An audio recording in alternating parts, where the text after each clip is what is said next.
flight. Wow. Uh, Was that the first time you were in a plane when you had to go to Korea?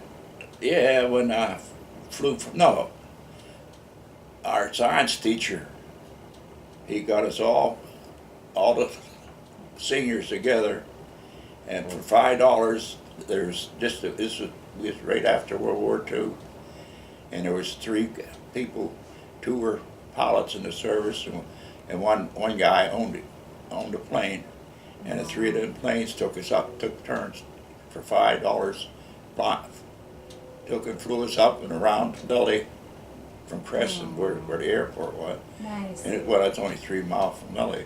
And took us, flew us around Delhi and back up and landed. Do you know what kind of plane it was? This Piper Cub, Oh, small. okay. I know what those are, yeah. It So was you was what, about 17 or 18 first about time you 18, flew? yeah. Oh. Yeah. I was 18 or 3 before I graduated. Yeah. What is your most memorable historical event during your lifetime? Historical event, like, I don't know, JFK getting killed or something like that. I guess depression was the most historical because people were, didn't have a lot of time they didn't have food and and they was handing out clothing and stuff for and it's a lot of governments handing out food. Can what you the hell tell they us call it. about your family, like how your circumstances were about the... Well, he was lucky. Dad was working 2 days a week in a coal mine, and then once a month where he would, to hold his job in the Altoona shop. So he had to work one day a month in the Altoona shops. Mhm. So he'd work. He's working enough where he was, putting food on the table and, making house payment. He's paying the interest on the house. He didn't make enough money to pay the whole house payment, so he kept paying the interest on the house. And the house only cost at that time $500, so you know damn well that, how bad it was. Oh, yeah. Tell us that little story about the homeless man, like when Grandma asked him. Oh, yeah. That's a good one. No, Dad asked the guy, it was a Saturday, the guy come up, he was in a suit. And he was, according to what he told Dad, he was going to California. But Dad asked him, he said, well, how come you walked all along the street here and come and stopped in this house? He said, did you know? He said, that telephone pole out there is marked. But, and we know that we can get a meal from you Aww. if, when we're hungry. Tell us about the men, like they weren't bums, they were, you were telling No, me. there was people, most of all of them was going to California, and there's hopping freights and, going to California that way, they couldn't pay their way, So they get in these box cars and go as far as they go, then they catch another ride. Because that's what that guy told my dad about that marking on the telephone pole, that his daughter was out there in California, and he was going out there because he lost his job in New York.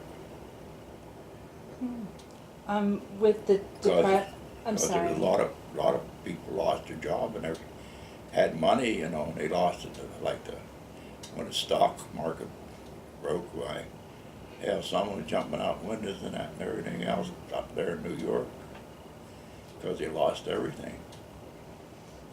How did you feel about the depression? Like, how did it affect you? It really affected me at all. All You the guys trouble were is eating I up. had to wear my brothers and my cousins' hand-me-down clothes. So you guys still did okay and everything? Oh yeah, we did all right. You We still had your house and everything? we had my grandpa had about 2 acres of ground in the back part. Why he let Dad, put in potatoes, and that's what had enough potatoes to go all winter. And that way we went a lot of stuff we didn't have to buy, we always had a garden and stuff, all summer we always had garden stuff. like lettuce and tomatoes and onions. Did grandma like what meat did you have? Did you get meat? What did you What? have meat for dinner? Sometimes or all the time? Or What? meat? Most of the time, we Okay. never really went out with, like some people did. A lot of people went without a meal, or you know, you still had to pay your bill. How old were you at the time of the Depression? Like around. Well, I was born the year before it started, and it lasted till '39 when Hitler started the war and everything started taking up. That's what really broke the Depression was Hitler starting the war. You know, everything started picking up. You know, like we started making ammunition and stuff like that. You know, there's locomotives, that's making locomotives and shipping them overseas and stuff like that. Jeeps and stuff You like know, that. You know, everything, even Jeeps and cars and, you know, Yeah. stuff like that, they're shipping a lot of that stuff overseas too to different countries for, you know, for the army. Medical supplies for Tanks. Mm-hmm. Tanks and everything else, medical supplies and everything else. Is there anything else you wanted to tell us about Korean War, or when you were in the service, anything that was strange to you, or did you get to see any of the culture of the people who lived there? You know, like the Oh, Koreans. The Korean, we had Korean guy. It's each squad had a Korean. Well, matter of fact, two Korean interpreters for each squad was there. So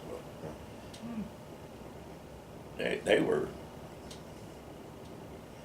just the same, you know, well, like the regular people, you know.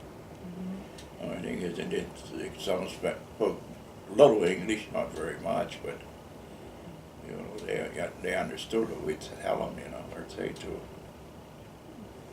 I remember you telling me about the Korean War when you'd have to watch the ground because they made special holes where they'd climb up on a crate or something if someone threw a hand grenade in.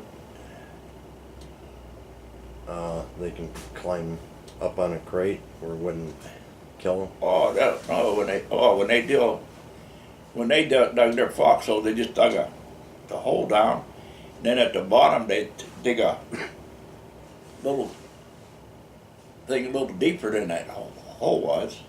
Yeah. And if somebody threw a hand grenade in there, well, they just kicking it into that hole and let it explode.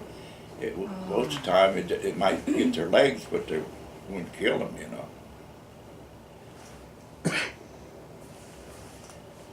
We didn't do that. We only dug it down deep enough so we could get down in it, lay down in it.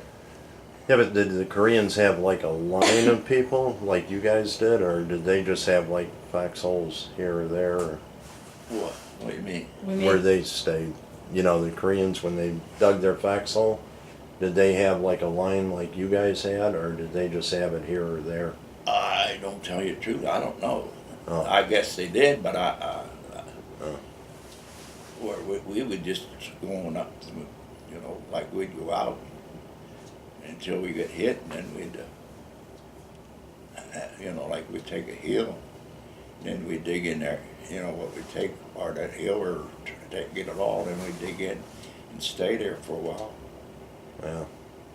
And a lot of times they'd send us out for patrol to see if we could, you know, find any Koreans. You know, a lot of times they'd just pull back, and we didn't know whether they pulled back or they'd stay where they're at. Or I know one story you told me about.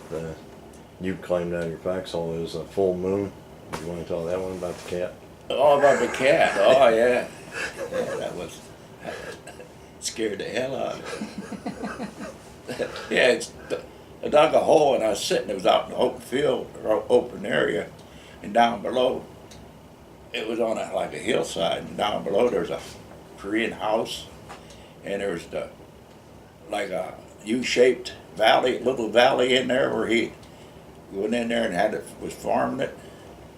And anyway, I was sitting on the side of the hill and I dug my foxhole, and I was sitting on on the outer edge of it, and big moonlight night, and it was a moon was behind me, and all at once I heard this, yeah, goddamn scared the hell out of me.